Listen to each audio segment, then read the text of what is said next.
Can't really if it's fun. If you want to play light on a high level and understand how to position yourself, fight against different compositions, use gadgets in certain scenarios, how to be useful as a light in even casual lobbies, I think this is a perfect guide for you. Sit down, listen, and enjoy.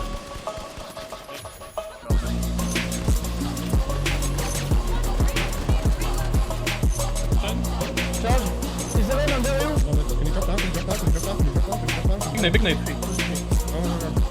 Trap dead. No wins.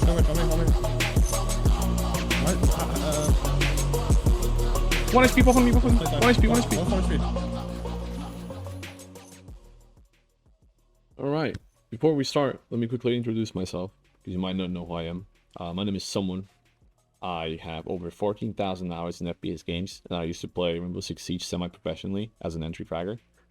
Currently, I am considered one of the top lights in the game by multiple best players on the leaderboard. My highest leaderboard number was 1 in Season 3. Currently, I am 21st as of making this video. I have over 1,000 hours in the game, and I only play light. I played multiple tournaments, won some of them, placed in top 3, top 4 in the different ones. I mainly play EU, but you can spot me in A sometimes. And I'm a part of Pro Hubs, which is a competitive Discord for the best players in the game. Alright, let's begin with weapons. Currently best weapon for light is LH1. Has a very good damage. It's 48 damage. 2 times headshot multiplier. Decent range. The damage starts falling off over 50 meters. And you can have a scope, although I prefer no scope. But that's mainly just because I've been using iron sights before for so long, I just got used to it. It is a little bit easier to shoot people up close with iron sights compared to scope. Second best gun right now for light is M26 Matter. It's the new shotgun that was added in Season 4. It's basically like a pocket model for light right now. It does 121 damage, up to 10 meters, 15 meters range. You can one-tap lights, you can two-tap mediums, and basically you can three-tap heavies, without even melee. If you combine it with TP strategies, that you just jump with your team towards a enemy position, you can obliterate them in seconds because you're playing triple shotgun. Let's move to the off guns. Would be like a tier lower, I guess. First we got XP. It was nerfed and it's not as good anymore as it used to be. It's still a viable pick, I guess, against multiple lights, and if you struggle with LH1, it's pretty decent. You can remove the scope right now, but if you remove the scope, you lose this sight that I have on. The reticle is going to be the same that's on LH1 sight, so I don't recommend going iron sights for this. One reason only, to be honest. Next we got P9. It was recently nerfed in 4.2. The rounds per minute were decreased, which made this gun kind of worse. But at the same time, they buffed the damage, which is kind of crazy, not gonna lie. It has a pretty decent hip fire. Right, let's... Yeah. Right. You've got another gun that's like on top of A tier, almost S tier, to be honest. It's a DB. Basically for the same reasons as M26. Mainly because you can one-tap lights, you can two-tap both mediums and heavies, and your effective range should be around 5 meters. So if you combine it with the previously mentioned TP strategy, it just obliterate teams even quicker. Last but not least is M11. I don't like it. Some people say it's very good, but I don't agree. It's just a worse XP. Even though it does the same amount of damage, has more bullets and higher fire rate. It's better up close only. And in current meta, you want to have either you want to be super close and destroy people in span of a few seconds. So shotgun is way better for this. Or you want to play range with XP or LH. Let's move to the gadgets. I'm running 3 gadgets currently. Most common gadget I use is frag, gateway, and a stun gun. Let's start with frag nades. You could switch frag nades to glitches. That's not wrong. That's actually decent. But because we don't see a lot of heavies right now, and we have medium meta, having frags is just way better for out damaging them. You can control their positions. If the enemy team is playing bunker strats, like just with barricades and sitting in one corner, you can just obliterate them with nades and your damage, and they cannot do anything against that. Glitches are super good to use versus a lot of heavies, especially when they have mesh, although that's very rare now. But a lot of the time you'll see a lot of bubbles. So if you see more than, like, let's say 4 heavies or 3 heavies in the lobby, I would go glitches, to be honest, just for the sake of bubbles. It's so much quicker to destroy the bubble with glitch than actually shoot it. Even though it's 5.5 seconds, it's still just faster. Especially if you have to clutch a last few seconds steal and the enemy's team is stealing in the bubble. You just glitch the bubble, drop with taser, run away. Done. Let's move to the most important gadget of Season 4, which is Gateway. This allows you to do so many things, it's actually crazy. You can move vaults from their initial position to up to over 70 meters. Oh, got C, it's in the open. Here, use this gateway.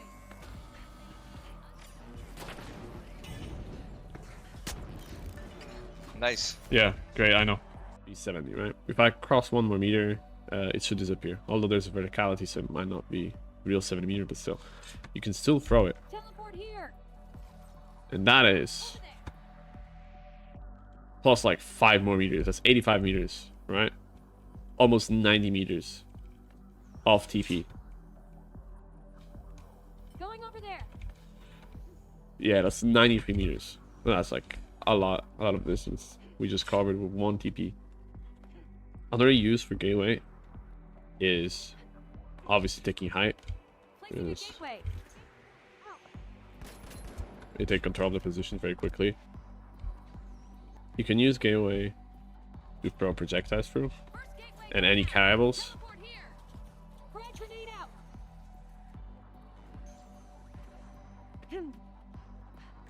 You can throw vaults through it. And you can throw stashes of your teammates. You can throw anything you really can hold in your hand. And probably one more important thing. Use this gateway. So let's say you gotta push this height, right? And the enemy team is just beaming you. If you slide, you can pad into it. And you retain the momentum of a pad going upwards. One them. Drop Yeah, one, you- drop one. Oh. Nice. Nice. Healing. Yeah, but you gotta make sure you Zipping. you get the pad sound first. Glitch. You can steal. So that's why gateway is the most important guy right now. Outshining the stun gun, to be honest. Alright, and speaking of devil, stun gun. There isn't much to it, to be honest. All you gotta do is just use it correctly. A lot of people open fights with stun gun. I don't think that's good.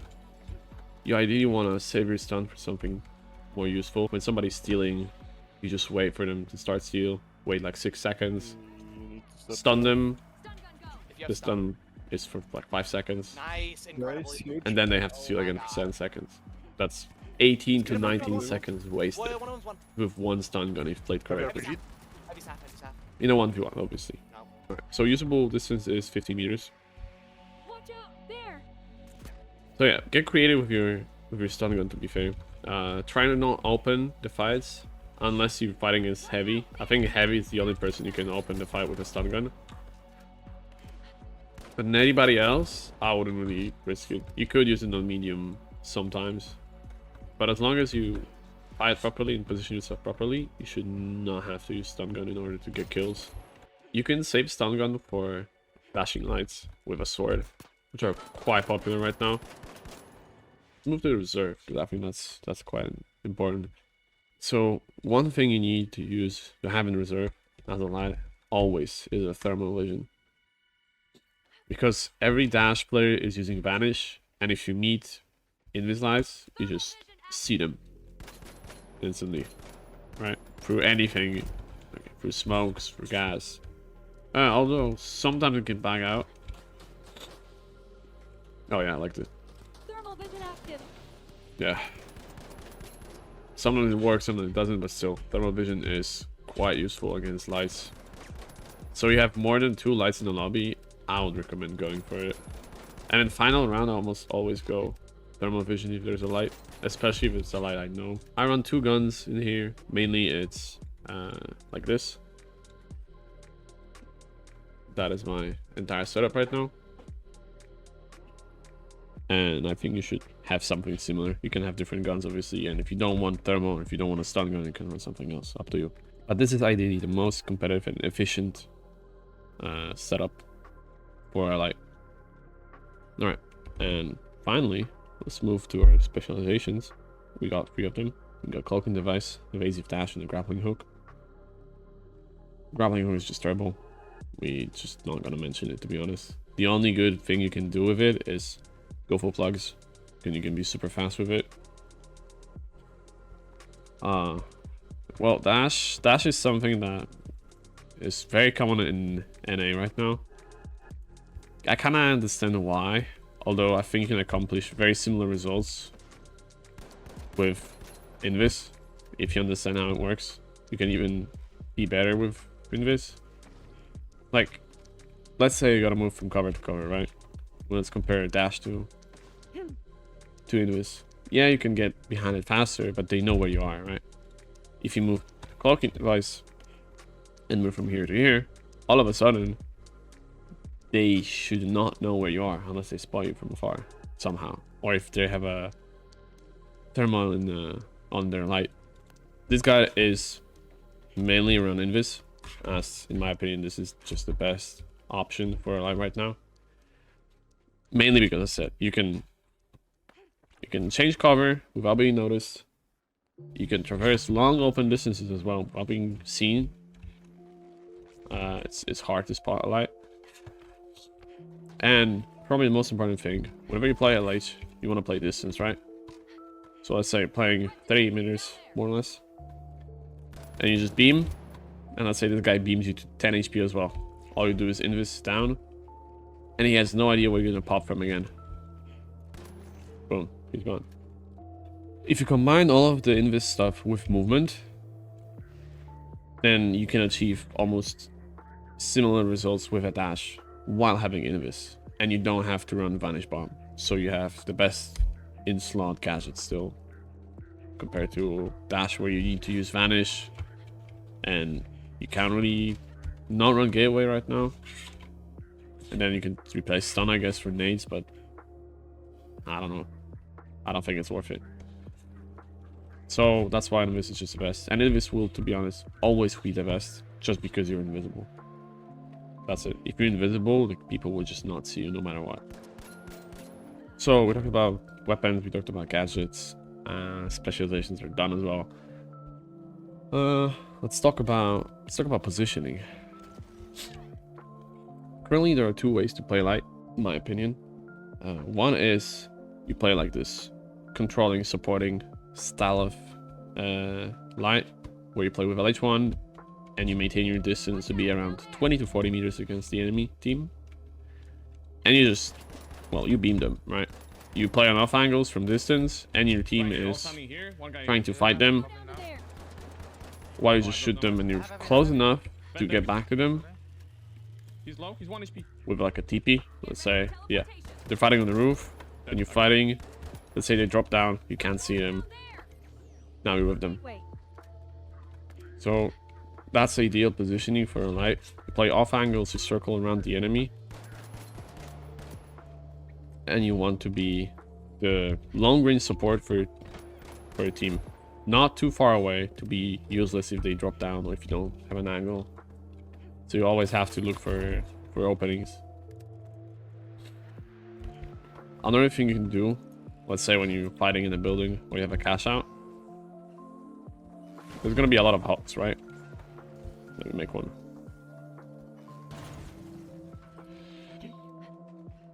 So whenever there's a cash out below, I'm going down. or you're fighting the building with a hull like this, all you gotta do, realistically, is just stay on the roof. And just move around. And look for your targets. Whenever you see somebody, just shoot them. If there are multiple teams, it's gonna be super hard for them to do anything. Everybody's focused on killing everybody in the building. So all you do is just stay up and shoot people down. Obviously, you gotta look around sometimes, because sometimes people can pad up and you need to know where they are.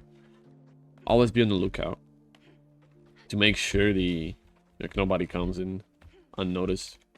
The sound is pretty decent in the game, so you should be able to hear them pad, zip, or climb. Not always, but a lot of the time. The second way that I talked about a little bit previously is when you play shotgun.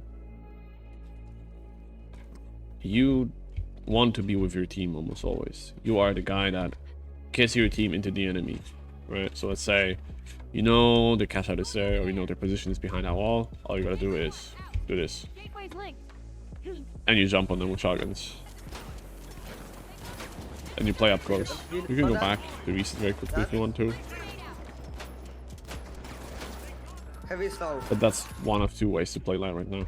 You either jump into them and destroy them in span of a few seconds, or you play slightly further away, making sure that you survive and support your friends, your teammates with gadgets and anything else. Let's move to fighting, I guess.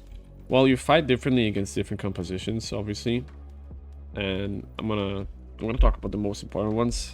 Versus heavy, medium, light, HML.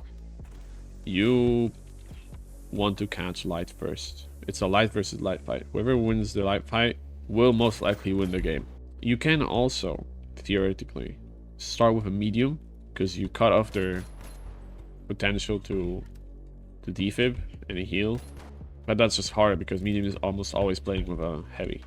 But if they're not playing correctly and you catch medium first, that's also a great opening.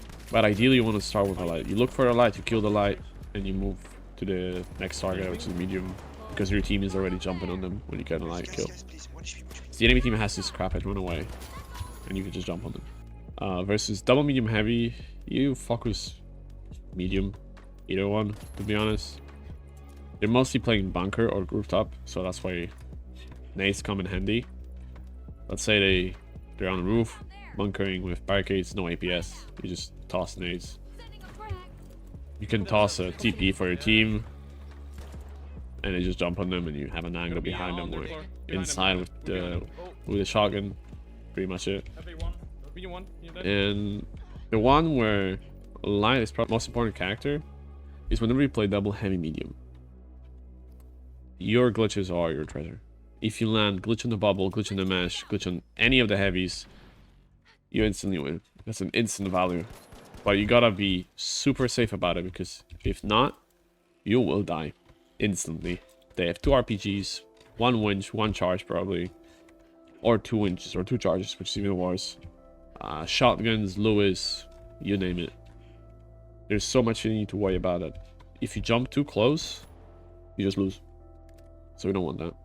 So yeah, basically your glitch is an opening 24/7. You see a heavy with a mesh, you glitch. You see a bubble, you glitch.